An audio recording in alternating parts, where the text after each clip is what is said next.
Olá, eu sou a Carol Nogueira e esse é o Item Mais da CNN. Mais de 300 pessoas mortas, incluindo 50 crianças. Esse é o resultado de 2 meses de protestos que tomaram as ruas do Irã para pedir mais liberdade e mudanças no regime que governa o país. Os números foram divulgados pelo Alto Comissariado das Nações Unidas para os Direitos Humanos em meio à maior onda de manifestações da história do Irã, depois da Revolução de 1979, que instituiu o regime islâmico na República Persa. A revolta começou depois que a jovem Mahsa Amini, de 22 anos, morreu sob a custódia da polícia iraniana. Ela foi detida por não respeitar as normas de uso do véu islâmico, obrigatório para mulheres no país. Ela é presa em setembro, no dia 13, e aparece morta no dia 16.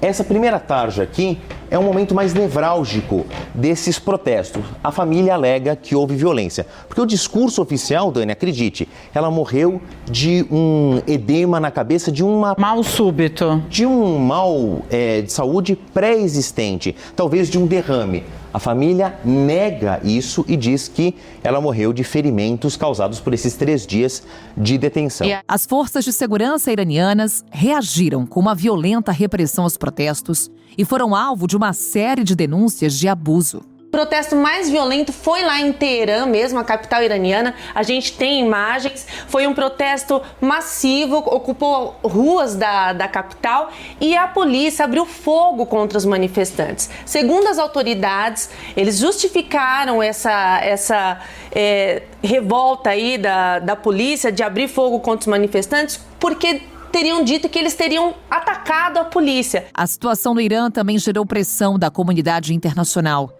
que cobrou respeito aos direitos humanos no país. A resposta do governo islâmico foi acusar forças estrangeiras de interferência. O Irã acusou os Estados Unidos de interferência no país. Segundo o governo iraniano, Washington estaria usando os protestos em massa para tentar desestabilizar a República Islâmica. Vamos falar mais sobre essa onda de manifestações no Irã com Leonardo Trevisan. Ele é professor de Relações Internacionais da ESPM.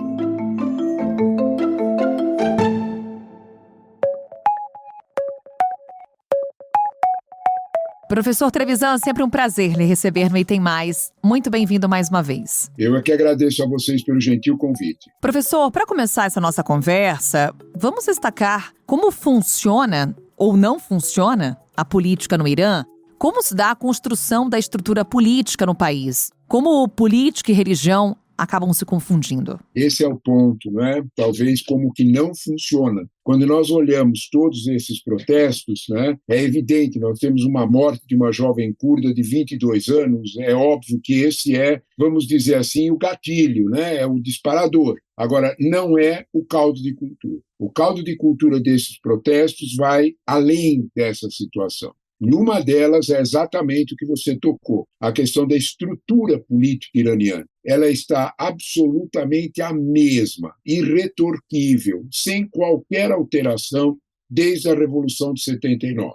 Na prática, nós vivemos ou vemos no Irã, né, um Estado teocrático pleno, absoluto. É preciso entender que a Revolução Iraniana, desde 79, criou um conselho de guardiães. Esta é a expressão. E este conselho tem, literalmente, poder absoluto. Vamos aos fatos para explicar isso. Por exemplo, na última eleição iraniana, em junho de 2021, quando ganhou Ibrahim Raisi, já vamos falar dele um pouquinho, todos os oponentes que o regime não admitia ou não suportava ou tinham caído em desgraça, exemplo de Ahmadinejad, que já tinha sido presidente, todos eles foram vetados pelo Conselho de Guardiães. A eleição se deu entre Ibrahim Raisi, que é um juiz ultraconservador, chefe do judiciário iraniano por anos, muito bem relacionado com o Ayatollah Ali Khamenei, um homem pleno do regime ultraconservador. O único candidato aceito como oposição é o chefe da Guarda Revolucionária, que é um dos itens de repressão política. Quando você vê os números, ele te explica um pouco do que nós estamos falando. Apenas 48% dos iranianos votaram. Desses, 61% escolheram o preferido de Ali Khamenei. E outros 11%, o chefe da Guarda Revolucionária. O resto praticamente votou em branco. É disso que nós estamos falando. Não há qualquer espaço para uma oposição sequer consentida. Aquele regime que havia no Irã entre 2013 e 2017, um Rouhani, que era um moderado, que fez uma aproximação com o Ocidente, em que reduziu as sanções, este homem e todos os outros relacionados a ele estão impedidos de voltar. Isto não está sozinho com a crise política. Ele está acoplado, exatamente por essas tensões políticas, a uma série de sanções. Aí voltamos à questão do enriquecimento de urânio, a uma série de sanções do Ocidente que implicou em forte crise econômica no Irã. Como se vê, os componentes de uma situação dramática, com crises em muitas facetas, está presente no Irã. É possível, professor, trazer um pouco da memória da Primavera Árabe para esse contexto no Irã? A gente pode ter como consequência a derrubada do regime, como aconteceu em alguns países que protagonizaram a Primavera Árabe? Olha, uma das características, Carol, da Primavera Árabe era o forte apelo em torno do mundo digital.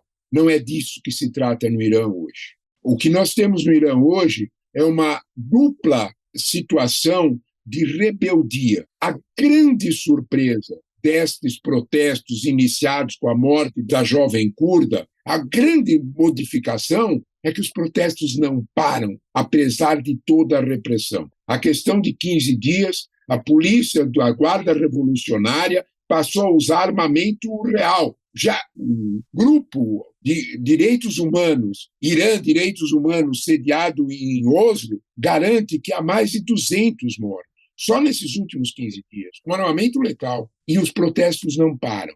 A pergunta é, por quê? Se há protestos tão violentos, se há uma repressão tão violenta, se a famosa e poderosa milícia Bajiv está invadindo as casas, por que os protestos continuam? Este é o ponto. Os protestos estão nessa mistura de uma crise política em que não há nenhuma válvula de... Sabe aquela válvula da panela de pressão? Não há nenhuma válvula da panela de pressão para diminuir a temperatura e não há também nenhum apoio na questão dura econômica. Carol, nos últimos 5 anos, o Irã perdeu metade do seu PIB. A moeda iraniana, o real, perdeu 90% do valor. Nós estamos falando de uma sociedade, a sociedade iraniana, que tem 60% da sua sociedade com menos de 30 anos. É um país muito jovem, é um dos países mais jovens do mundo. Quando nós olhamos para esses 88 milhões de iranianos que se urbanizaram nos últimos 20 anos, nós vemos uma série de componentes políticos e econômicos de forte insatisfação em que, inclusive, a principal parte do regime, a visão teocrática, está em jogo. Corajosamente, pela primeira vez, nos 45 anos de Revolução Islâmica no Irã, se grita morte ao ditador. Isto é inédito. É um fato absolutamente novo e que se explica por esse quadro político e por esse quadro econômico. Então vamos trabalhar com expectativas, professor. O senhor destaca a repressão às manifestações. Teherã também vem ampliando o seu programa nuclear. Até onde vai essa reação do Irã? E até onde devem ir essas manifestações? É muito difícil dizer, é claro, até onde no sentido preciso. O que nós podemos ver são os sinais objetivos, Carol. Primeiro, os sinais do regime. O regime não pretende fazer qualquer concessão. O uso de armas letais, o uso de armamento real é prova disso. O ministro do Exército, o comandante do Exército iraniano, diz que está esperando uma ordem de Ali Khamenei para aumentar a repressão. Ali Khamenei, o Ayatollah, 84 anos, o verdadeiro poder no Irã. A força de repressão é real. É possível conter é imaginarmos que a repressão vai conter todos. Nesse caso, voltamos à sua primeira pergunta, né? E essa primeira pergunta sinaliza que apenas 48%, só metade dos iranianos, aceitaram participar de uma eleição tão controlada como essa. Nesse caso, nós temos, primeiro, o fato da repressão muito forte. Segundo, nós temos o fato de que a sociedade está revelando sinais muito contundentes de cansaço. Assim como na Revolução tão gloriosa de 1979, que colocou no poder, derrubou o Shah Reza Pahlavi, colocou no poder a teocracia iraniana, aonde que essa revolução foi bem sucedida? Quando os petroleiros pararam, quando os trabalhadores nas unidades de petróleo pararam. Isso já está acontecendo. Os comerciantes fecham as portas e as associações, no Irã especialmente, poderosas de advogados e de médicos, estão aderindo às manifestações. O quadro está se tensionando. A resposta do regime é a tua segunda parte da pergunta. Ele foi a 60% de enriquecimento do urânio. É neste momento que as sanções vão aumentar. A crise econômica provável no Irã ficará maior, porque ela é exatamente esta origem. O regime de 2013 de Rouhani, de 2013 a 2017, promoveu uma abertura. As lojas em Teherã e nas maiores cidades do Irã tinham produtos ocidentais. A classe média iraniana observou um outro padrão de vida. É disto que nós estamos falando. Esse quadro tensiona. Se nós colocarmos isso no quadro mais amplo, dentro de um processo mais tenso no Oriente Médio, de reconstrução de um cenário geopolítico internacional com presença maior da China e maior dos Estados Unidos, nós vamos ver que o Irã vai ficar pressionado por duas realidades. A externa, de um quadro geopolítico novo, com a Arábia Saudita, que é o seu grande inimigo, jogando com outro xadrez geopolítico, e o Irã ficando um pouco para trás nesse jogo. Externo. No interno, as frentes políticas e, principalmente, o cenário econômico se deterioram com muita rapidez. Quem vai ganhar este jogo? A repressão ou a sociedade iraniana, de alguma forma incandescente, pegando fogo? É difícil dizer, mas se a história ensina alguma coisa, especialmente naquele contexto, é bastante provável que aguardemos mudança dentro de algum tempo no Irã. Professor Trevisan, mais uma vez obrigada por estar conosco aqui no Item Mais. Até uma próxima, professor. Até uma próxima. Obrigado a vocês pelo convite.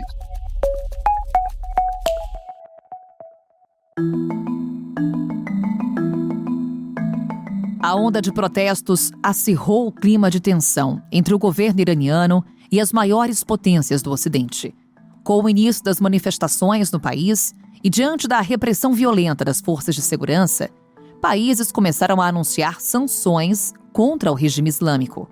União Europeia, por exemplo, aprovou o congelamento de bens de autoridades e organizações ligadas à cúpula político-religiosa do Irã. No Irã, os Estados Unidos hoje anunciaram sanções econômicas ao Irã. O governo americano informou que os embargos são uma forma de se posicionar contra a violência contra as mulheres e a violação dos direitos dos manifestantes iranianos que estão sendo cerceados, tá? Essas medidas foram impostas contra também lideranças do exército iraniano e contra líderes da chamada polícia dos costumes. As sanções proíbem que empresas ou pessoas americanas façam negócios com esses oficiais envolvidos nessas duas, digamos, entidades. Em resposta, o Irã confirmou a retomada da produção de urânio enriquecido.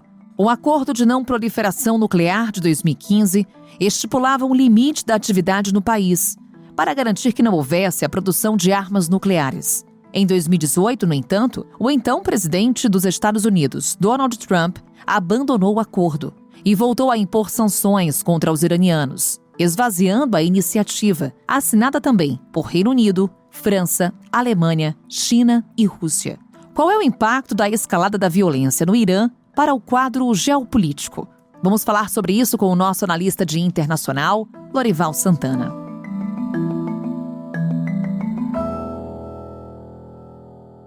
Lorival Santana, muito bom te ter aqui no Item Mais sempre. Mais uma vez, bem-vindo. É um prazer, Carol. Obrigado. Lorival, a gente está acompanhando diariamente essas manifestações no Irã que vão ganhando cada vez mais força. Maiores protestos desde a Revolução Islâmica de 79. No que esses protestos se diferenciam das manifestações mais recentes que ocorreram no país? Eu estive nas duas ondas anteriores de protestos no Irã. 2009 foi por causa da fraude na eleição presidencial. Não permitiram que o aparente vencedor ganhasse a eleição e forçaram a reeleição do Mahmoud Ahmadinejad, que era o preferido do líder espiritual Ali Khamenei. E aí, imediatamente, quando saíram os resultados, os jovens, principalmente, foram às ruas. Eu estava em Teherã. Foram protestos bastante significativos também, com uma repressão fortíssima. Esses jovens muito corajosos, sendo algemados com os braços para trás,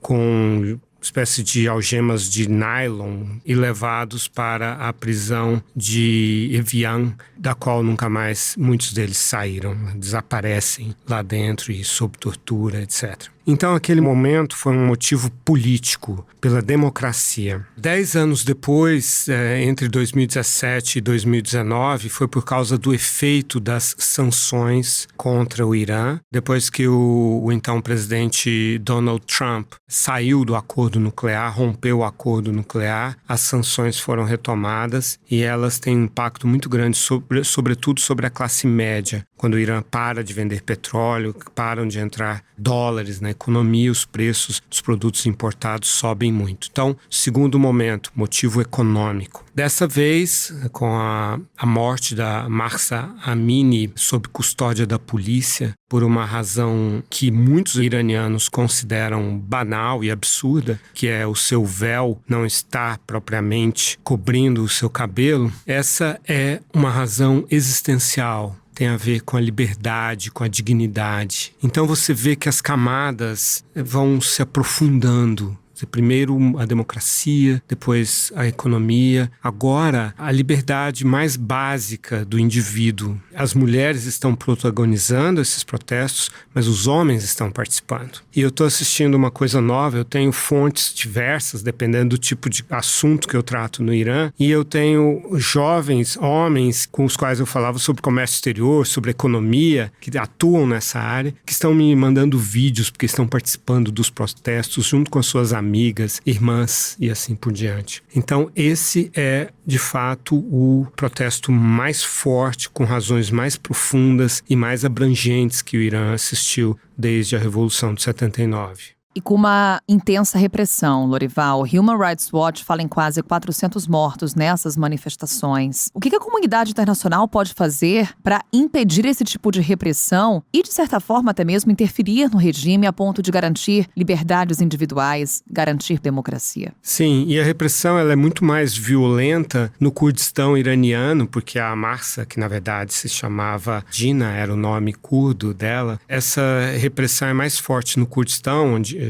os curdos são 10% da população iraniana, de 85 milhões de habitantes, porque o regime acreditou que poderia contar com a falta de solidariedade da maioria persa em relação aos curdos, mas o contrário ocorreu. E os protestos, os slogans, usam as palavras mulher, vida e liberdade em curdo, Din, Dian e Azadi. Então, há hoje uma sensação de uma coesão nacional forjada nesses protestos e nessa revolta contra esse regime, que para a maioria dos iranianos é um regime arcaico. O Irã já está sob fortes sanções por causa da ruptura por parte dos Estados Unidos do acordo nuclear. E o grande produto de exportação do Irã, obviamente, é o petróleo, e ele não consegue vender esse petróleo para o Ocidente. Vende para os seus clientes costumeiros, que costumeiramente rompem as sanções promovidas pelo Ocidente. Rússia, China, esses países, a Venezuela coopera com o Irã, né, países que estão, digamos, fora do eixo ocidental. Mas a economia iraniana já está bastante debilitada por essas sanções. É claro que existe toda uma sensação de revolta na comunidade internacional para com o Irã,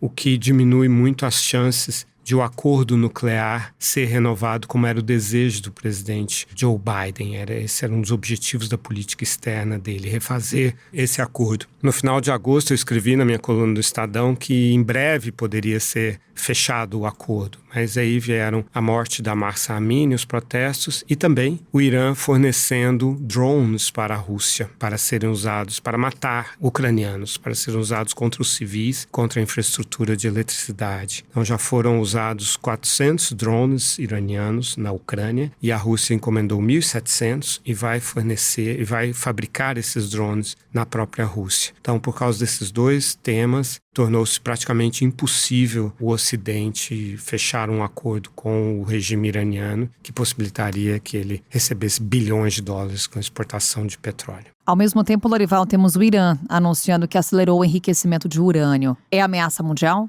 O Irã tem, de acordo com a Agência Internacional de Energia Atômica, 62 quilos de urânio enriquecido a 60%. O grau de enriquecimento para a arma nuclear é 90%, mas de 60 para 90% é rápido, porque a projeção é sempre geométrica. Na cascata de centrífugas vai se acelerando o processo de enriquecimento e ele poderia demorar em torno de 2 meses para chegar aos 90%. 62 quilos é significativo. A bomba que os Estados Unidos lançaram sobre Hiroshima tinha 64 quilos e destruiu uma cidade de 255 mil habitantes. O Irã não tem tecnologia, até onde eu sei, até onde nós sabemos, para pegar esse material, transformar numa ogiva, miniaturizá-la dentro de um míssil e fazer com que esse míssil tenha capacidade de transportar essa ogiva nuclear. Mas ele tem buscado a ajuda da Coreia do Norte, que tem essa tecnologia. Os Estados Unidos e Israel têm sido categóricos no sentido de que não permitirão que o Irã chegue à bomba nuclear. Portanto, sim, temos um conflito aí adiante. Lorival Santana, vamos voltar com certeza a esse assunto, monitorá-lo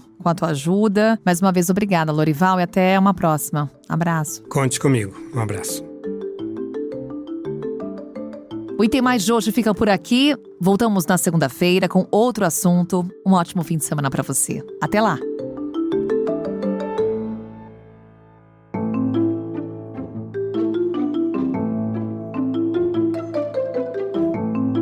Com a minha apresentação, Carol Nogueira, este podcast foi produzido pela Maremoto para a CNN Brasil. Roteiro e pesquisa, Lucas Scherer. Revisão editorial Maremoto, Amanda Mira. Pauta e produção, Danilo Santana e Cecília Fernandes. Edição e sonorização, Nathan Kleiman. Coordenação geral, Paula Weinberg e Felipe Gomes. Coordenação de produto, Verônica Schneider. Coordenação editorial, Diego Toledo. Você também pode ouvir o Item Mais no site da CNN Brasil. E aproveite para conhecer os nossos outros programas em áudio. Acesse cnnbrasil.com.br/podcasts.